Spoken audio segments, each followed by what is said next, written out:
Shalom saudara, kita memasuki episode 376. Anda bertanya, Alkitab menjawab dari pria usia 30 tahun di Kalimantan Barat. Salam Pak Eras yang saya hormati, terima kasih untuk khotbah di konten YouTube selama ini. Sungguh sangat memberkati. Saya mau bertanya tentang lagu seperti rusa yang mendambakan air. Ada lirik gunung batuku dan bagianku tetaplah Allah selamanya. Itu maksudnya bagaimana ya Pak? Lagunya bagus sekali, lirik lainnya sangat menggetarkan jiwaku. Terima kasih jawabannya. Ya. Gunung batuku dan bagianku tetaplah Allah selama-lamanya. Sebenarnya ini diambil dari kalimat Alkitab.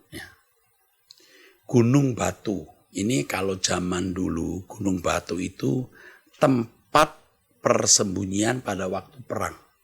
Jadi pada waktu perang melawan musuh, Gunung Batu itu tempat mereka bersembunyi atau berlindung. Ya. Kalau di Indonesia tidak ada Gunung Batu, ya, adanya Gunung Galunggung atau Gunung Merapi. Kalau di sana tuh gunungnya tuh gunung batu, ada gua-guanya. Nah itu tempat persembunyian.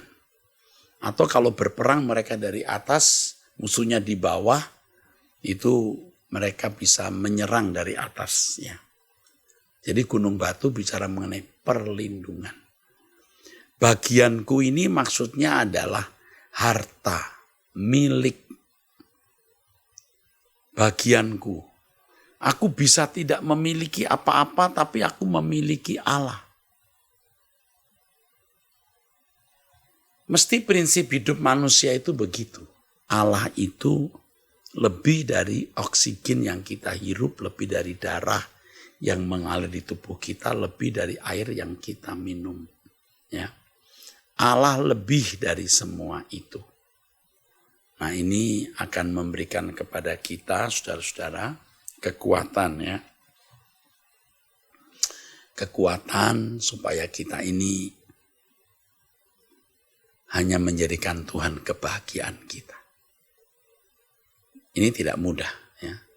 Seperti rusa mendambakan air. Bagi rusa air itu bukan hobi. Kalau hobi bisa dimiliki, bisa nggak dimiliki. Punya nggak mati, nggak punya nggak mati. Tetapi kalau air bagi rusa itu seluruh hidupnya. Kalau kita berkata seperti rusa merindukan sungai yang mengalir, berarti aku membutuhkan engkau sebagai yang utama, satu-satunya yang menghidupkan aku. Oke? Itu saja ya. Terima kasih untuk pertanyaannya yang memberkati. Yang kedua, wanita usia 50 tahun. Salam Pak, saya pengikut channel Truth ID semua. Maaf Pak, sebelumnya tulisan saya panjang. Begini Pak, saya dulu nikah beda agama sampai akhirnya saya ke gereja selama 15 tahun. Saya enggak ke gereja selama 15 tahun. Sampai akhirnya saya sakit seluruh sendiku. Kata dokter aku sakit lupus. Disitulah aku bertekad untuk bertobat walau banyak bertentangan. Tapi nekat Pak. Hari-hari ku jalani timbul dalam hati. Kok saya enggak bertumbuh? Khotbah yang saya dengar enggak menjawab yang ada dalam hati saya. Lalu saya berdoa. Tuhan tolong beri aku pendeta yang khotbahnya bisa membuat aku berubah, bertumbuh dan menjelaskan siapa Tuhan Yesus. Akhirnya saya dikenalkan khotbah Pak Eras sama adik saya. Sampai saya kecanduan khotbah Pak Eras. Puji Tuhan Pak, tahun kemarin saya berobat.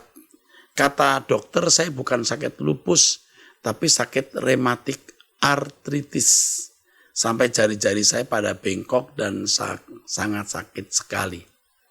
Pertanyaan saya Pak, dulu lagi awal saya sakit, saya pernah dibawa ke orang pintar Pak, kira-kira 15 tahun yang lalu. Saya takut Pak ikatan gelap itu masih ada.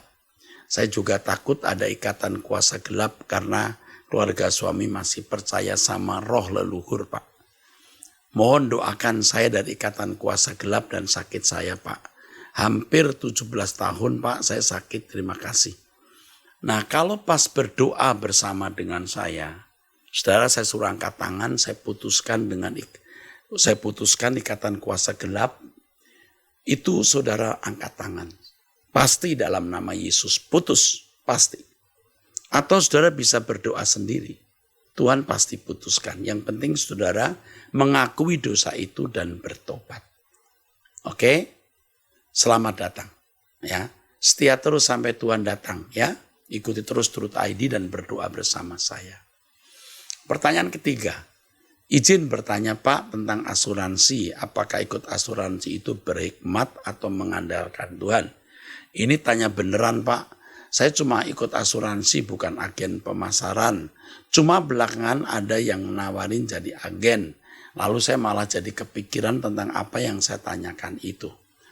Asuransi itu tidak dosa. Asal kita lakukan dengan sikap tanggung jawab. Jadi kita berasuransi itu karena kita bertanggung jawab. Ya, bukan karena takut nanti ada apa-apa. Kalau di negara barat, asuransi itu wajib.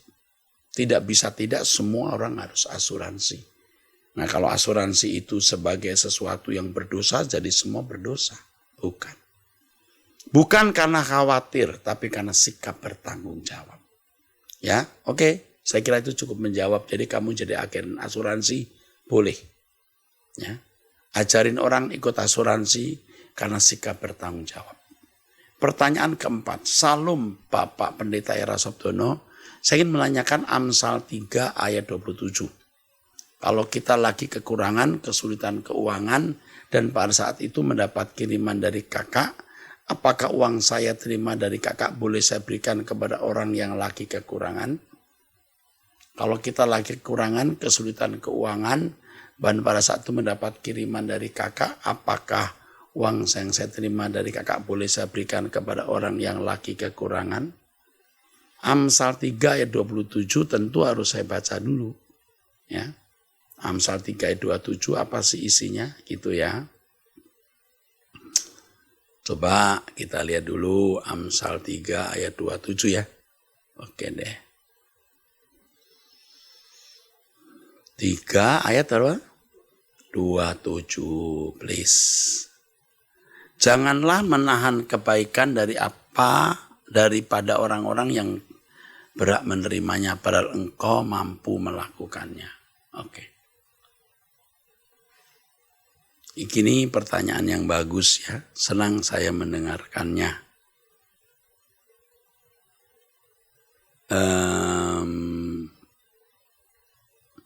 Oke. Kamu mendapat uang dari kakak. Itu kan firman mengatakan kamu mampu, kamu tidak memberi, itu salah. Kamu tidak mampu, kamu tidak memberi, ya tidak salah. Nah, pertanyaan saya adalah uang yang diberikan kakak kamu itu cukupkah kalau dibagi untuk orang lain? Itu pertanyaannya.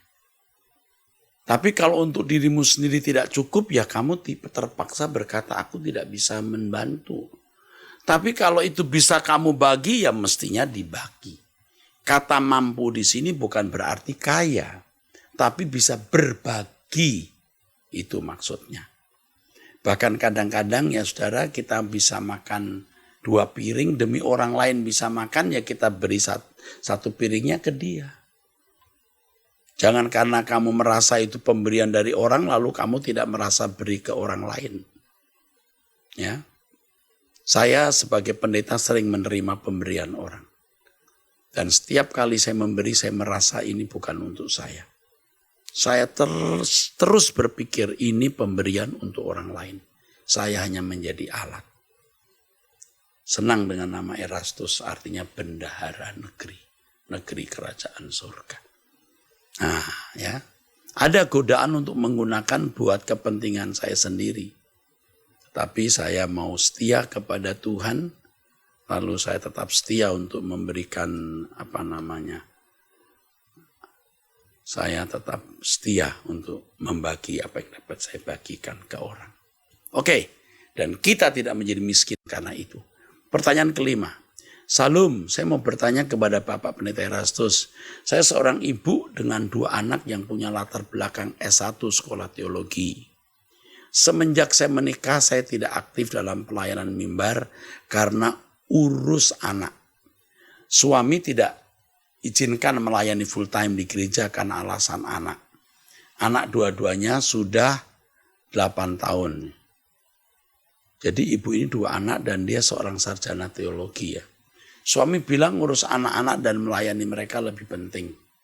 Saya sangat bingung dan merasa bersalah karena tidak melayani di gereja. Bagaimana menurut Bapak Pendeta mengenai masalah saya? Saya mau ngotot melayani di gereja tapi dapat marah. Tidak melayani tapi hati ini sedih dan kecewa. Saya juga sudah berdoa tapi kelihatan tidak ada jawaban. Suami masih berkeras. Saya sudah runding ke suami tapi tidak sesuai dengan maunya saya. Antara melayani gereja dan tunduk kepada suami saya bingung. Tidak tunduk kepada suami, ya kamu harus tunduk kepada Tuhan ya ibu. Jadi bagaimana tunduk kepada Tuhan? Ya, ngurus anak. Mengurus anak itu melayani Tuhan. Jangan Anda merasa dengan tidak aktif di gereja Anda tidak pelayanan. Di kondisi ibu saat ini dengan suami model begini, Anda jangan aktif dalam pelayanan di gereja dulu. Belum, bukan tidak, belum. Jadi urus anak dengan baik, sementara itu saudara bisa berdoa. Saudara bisa berbuat sesuatu. Tidak harus aktif dalam pelayanan walaupun Anda seorang S1 teologi. Apakah seorang S1 teologi harus aktif dalam kegiatan pelayanan gereja? Kalau kemudian dia menjadi pegawai negeri, kalau dia kemudian menjadi pedagang, yang penting ilmu teologi yang saudara miliki itu mengubah hidupmu dan mengubah orang sekitarmu.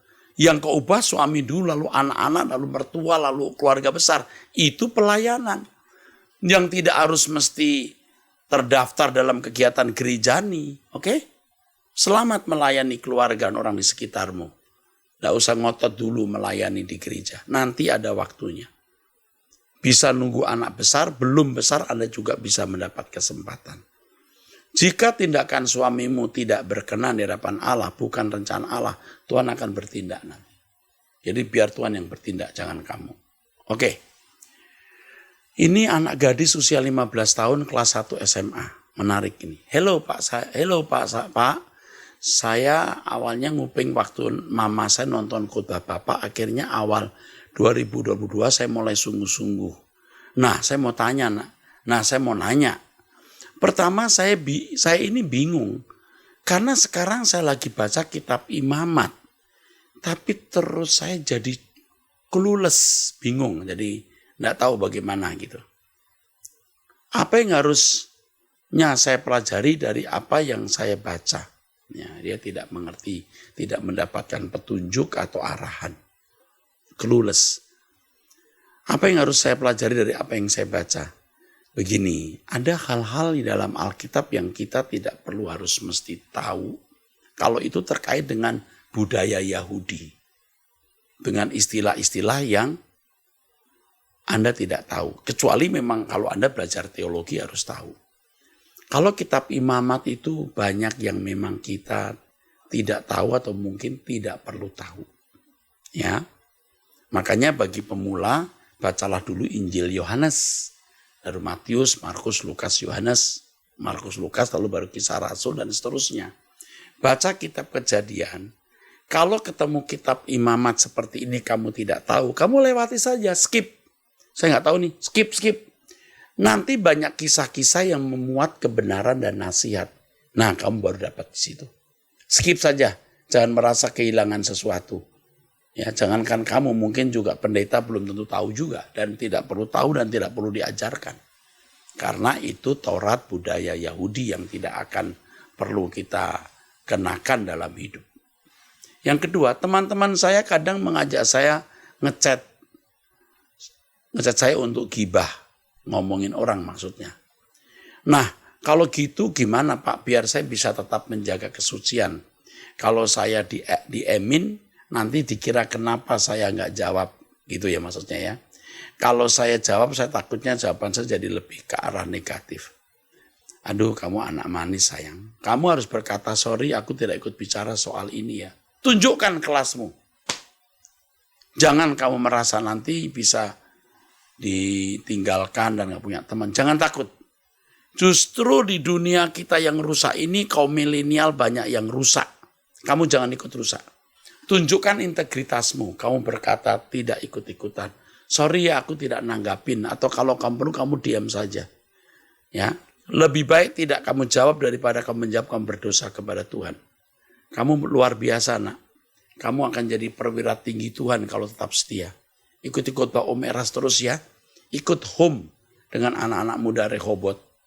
Ya, kalau kamu perlu nanti kamu boleh tanya lagi. Kami akan mencet kamu.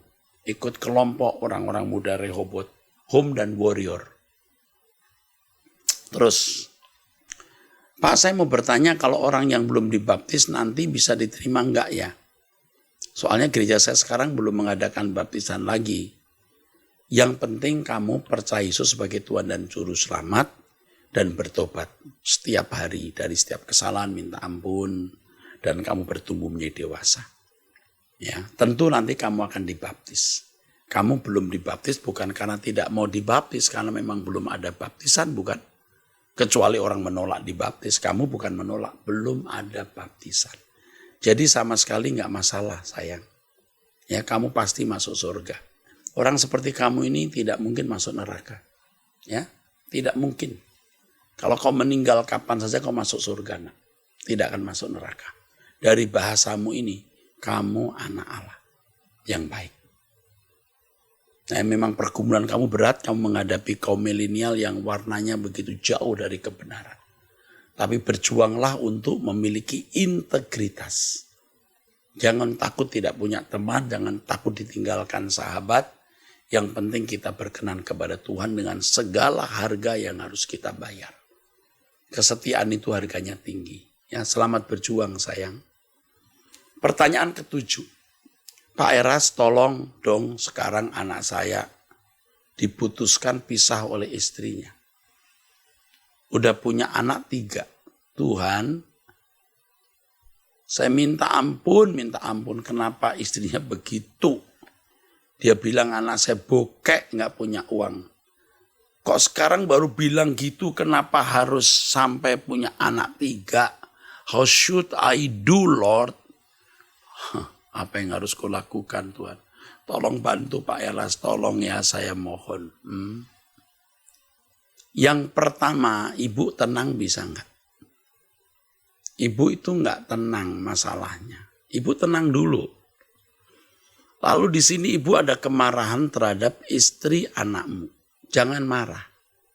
Ya, kita tidak tahu lengkapnya mengapa sampai dia mau pisah. Yes. Mungkin dia bilang, anak Anda bokek nggak punya uang. Mungkin ini bukan masalah utama. Ada kasus yang lain. Entah salah dari anak kandungmu, ibu yang nggak punya uang, atau karena wanita ini ada pria lain. Banyak masalah bisa terjadi.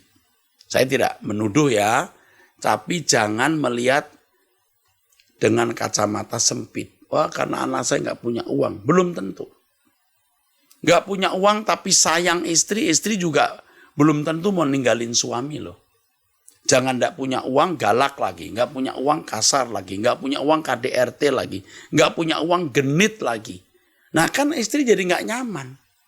Ya sekarang yang ibu harus lakukan adalah berdoa, minta petunjuk Tuhan harus berbuat apa untuk anak dan menantu. Jangan tunjukkan dendam kebencian kepada menantumu. Datangi menantumu, lihat cucu-cucumu, say hello, jangan banyak ngomong, cuman jangan banyak ngomong. Jangan menasihati, jangan khotbah. Kecuali Roh Kudus taruh perkataan di mulutmu. Kalau perlu, ibu datang ke menantu berkata, maaf kalau anak saya punya salah. Maaf ya kalau anak saya punya salah, emangnya kenapa bisa begini? Saya tidak menyalahkan kamu loh. Ya. Kalau saya pakai nama, ya ini ada nama tapi saya nggak sebut ya, nama lain aja. Misalnya gini, aku tidak menyalahkan kamu, Mei. Mungkin anaknya si Gentolet misalnya ya. Mei, mungkin si Gentolet yang salah, bukan kamu. Maafin anakku ya, Mei. Kenapa sih sampai begini? Gitu saudara, jangan di pihak anak lalu nyalain dia. Jangan. Ya. Kalau bisa ibu jadi teman dari menantumu ini. Di pihak dia, ya sudah kalau kamu memang memutuskan pisah, tapi doa dulu ya, ditunda dulu nanti bagaimana. Jangan marahin, kesel, menunjukkan permusuhan. Wah, Anda malah kehilangan cucu-cucu nanti. Ya, begitu ya. Nasihat saya ikuti ya. Jangan marah-marah ya. Seakan-akan di pihak dia. Memang harus di pihak dia, juga di pihak anak. Di pihak dua-duanya. Jangan di pihak salah satu. Dari penanya ini. Pak Eras, kalau saya 10 hari tidak ikut puasa, apakah nanti setelah selesai puasa 40 hari saya lanjut puasa? Ini seperti puasa di agama yang lain. Puasa 30 hari, satu gagal nanti dibayar belakangan. Boleh. Tapi kalau menurut saya tidak usah harus begitu. Ya. Tidak harus begitu. Tuhan itu bukan senang Anda lapar gitu. Yang penting Anda punya kesadaran akan kebutuhan rohani. Itu yang penting. Bahkan saudara harus minum obat, ya makan pisang atau kue bolu sedikit lalu makan obat. Itu pun masih dalam rangka puasa. Tapi tidak makan seperti biasa. Yang penting kesadaran akan kebutuhan rohani yang karenanya saudara berpuasa. Ya, puasa kita 24 jam, 20 jam, 12 jam, 14 jam. Dulu puasa kita 24 jam, lalu kita puasa 40 hari. Sebelumnya kita puasa 55 hari ya, 24 jam. Sekarang 40 hari tetapi 12 sampai 14 jam. Saya sering 20 jam, sering saya malah lebih 24 jam. Ya, yang penting ya ada perbedaan yang tadinya kita memuaskan hasrat makan kuliner, sekarang tidak. Jadi hasrat kulinernya dihilangkan dan kita fokus kepada pemenuhan kebutuhan rohani. Ya. Saya senang Anda ikut puasa.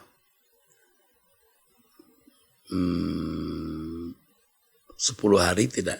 Kalau saya 10 hari tidak ikut puasa, apakah nanti setelah selesai ya? Saya tidak tahu kenapa 10 hari tidak ikut puasa ini.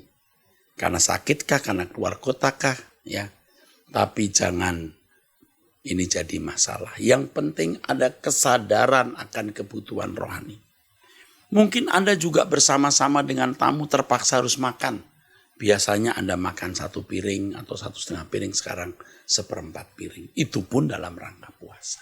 Atau Anda hanya makan buah atau sayurnya saja. Itu pun juga puasa. Tapi dengan bicara ini jangan lalu saudara punya pembenaran. Waduh, sekarang saya membuka puasa jam 12 saja. Ya kalau memang kuatnya jam 12 ya nggak apa-apa. Tapi jangan pembenaran ya saudara. Oke? Saya kira itu saran atau nasihat saya ya.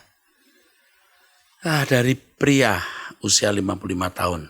Bapak, saya mau tanya, 3 hari yang lalu saya sakit. Tidak bisa mengikuti puasa 40 hari.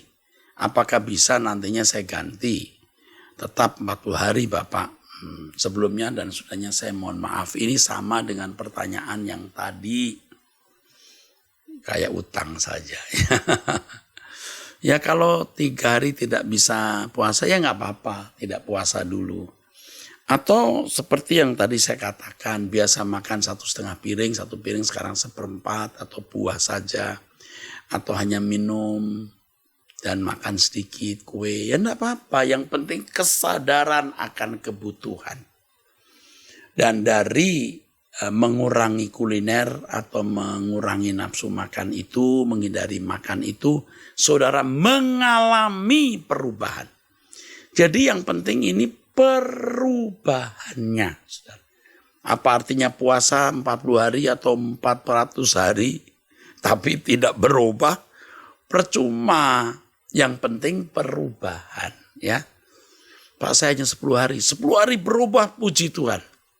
Jangan lalu ini pembenaran, Pak, kalau begitu saya nggak usah 40 hari, Pak, 4 hari saja. Yang penting berubah kan, Pak. Tentu beda kalau 40 hari saudara setia itu, ya. Luar biasa, ya, Pak. Puji Tuhan. Bapak ini usia 55 tahun, ini pria ini. Dari wanita.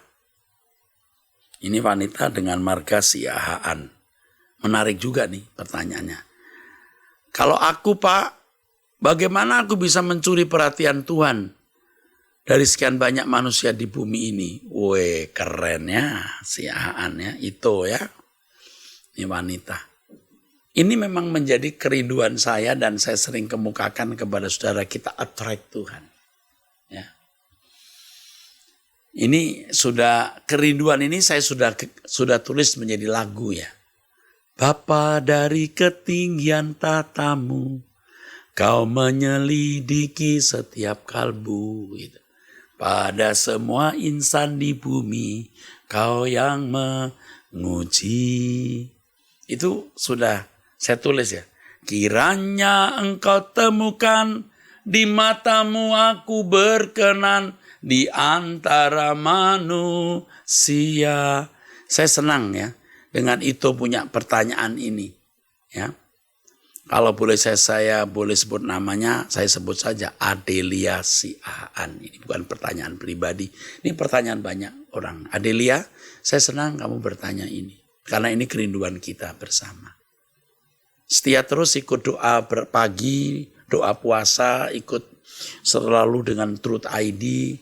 Kamu akan mengalami perubahan-perubahan sampai Tuhan, sampai kamu bisa attract Tuhan, menarik Tuhan. Bagaimana aku bisa mencuri perhatian Tuhan? Hidup kudus, tak bercacat, tak bercela, tidak mencintai dunia, rela hidup sepenuhnya bagi Allah, dan selalu berbuat apa yang sesuai kehendak Allah. Kamu akan bisa, karena orang yang haus dan lapar akan kebenaran akan dipuaskan. Kamu bisa, Adelia. Kamu bisa. Oke, saya kira sampai di sini ya, Abam 376. Sampai ketemu di Abam 377. Jangan lupa mensubscribe Truth ID, menekan gambar lonceng, memberi tanda like dan men-share. Doa pagi bersama saya setiap pagi jam 5. Tuhan memberkati saudara-saudara sekalian.